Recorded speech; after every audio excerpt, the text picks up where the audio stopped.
5 пунктов повестки дня посвящались кадровым вопросам. Решением правительства заместителями министра по налогам и сборам назначены Геннадий Ардзинба и Александр Гулия. Баталкаци освобожден от должности замминистра здравоохранения согласно поданному заявлению. Постановлением Кабмина на эту должность утверждена Мактина Лакирбая. Михаил Адлиба назначен заместителем председателя Госкомитета по стандартам потребительскому и техническому надзору. На заседании правительства одобрен проект постановления об организации работы по составлению проектов законов Республики Абхазия о республиканском бюджете и бюджетах государственных внебюджетных фондов на 2018 год, согласно которому определены конкретные сроки представления проектов на рассмотрение. Также утверждены правила предоставления финансовой помощи печатным изданиям и организациям, осуществляющим телевизионное вещание, за исключением государственных учреждений, финансируемых из госбюджета. На эти цели в бюджет Абхазии было заложено 3 миллиона рублей. Выплаты же осуществляются ежемесячно в размере 50 тысяч рублей на каждое средство массовой информации. Каждая такая организация может иметь право запросить поддержку от государства в размере не более 50 тысяч рублей в месячном исчислении, а потом на ежемесячной основе отчитываться о расходовании этих средств. В случае нарушения пункта подписанного соглашения в соответствии с этим постановлением поддержка будет прекращена, и если они будут нецелевым образом расходоваться, будет ставиться вопрос о возврате этих средств в государственный бюджет.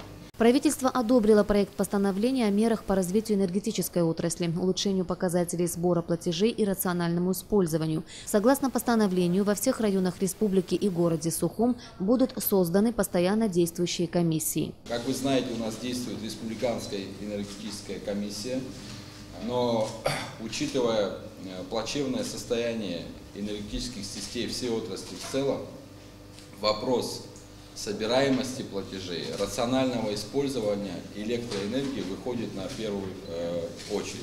Поэтому было принято решение и на местах, в районах организовать соответствующие небольшие комиссии, включающие в себя представителей органов местной власти, представителей органов местного самоуправления, представителей органов внутренних дел на местах, представители районных отделений республиканского унитарного предприятия «Черноморэнерго», для того, чтобы эти комиссии на постоянной основе могли осуществлять мониторинг, осуществлять содействие работе, скажем так, республиканского унитарного предприятия «Черноморэнерго». Кабинет министров одобрил проект постановления о представлении президенту Абхазии предложения о подписании проекта соглашения между Российской Федерацией и Республикой Абхазия о сотрудничестве в области медицинского страхования граждан России, постоянно проживающих в Абхазии. Чтобы обеспечить всю необходимую помощь России, нам необходимо было это соглашение. Мы давно к этому шли, планируем подписать это соглашение в августе месяце.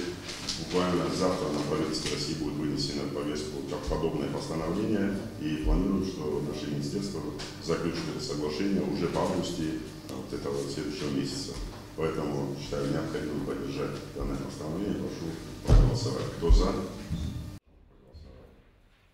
Инвалидам первой группы Отечественной войны народа Абхазии Соломону Квицине, Чичико Кваранзе, Игорю Тарнава и Владимиру Хагва постановлением Кабинета министров установлены ежемесячные субсидии в размере 10 тысяч рублей. Субсидии будут выплачены с 6 июня 2017 года. Постановлением правительства снижена ставка таможенных сборов за таможенное оформление некоторых видов товаров с 1 до 0,1%.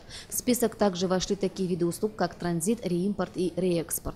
Кроме того, мы предлагаем вам в качестве приложения установить пониженный таможенный сбор на вывоз производимой Республикой Абхазии сельхозпродукции согласно прилагаемого списка. Здесь перечислены в основном овощи, здесь та продукция, которая сегодня вывозится. Это такой, мы думаем, хороший шаг, который должен поддержать предпринимателей. Смысл в том, что я вот пример могу провести, что у нас нередко проводится много работ, где нужна очень дорогостоящая техника, которая временно ввозится для выполнения каких-то работ. Такая техника может и стоить 200-500 миллионов стоить. И 1% того сбора – это колоссальная сумма, которая препятствует для того, чтобы такие работы приводились. Вот пример в рамках инвестпрограммы, мелиоративная система Пицунды и специальная техника. Таких единиц даже в России мало. Там плавающие так называемые трактора на понтонах. Такого оборудования нет вообще мало единиц таких.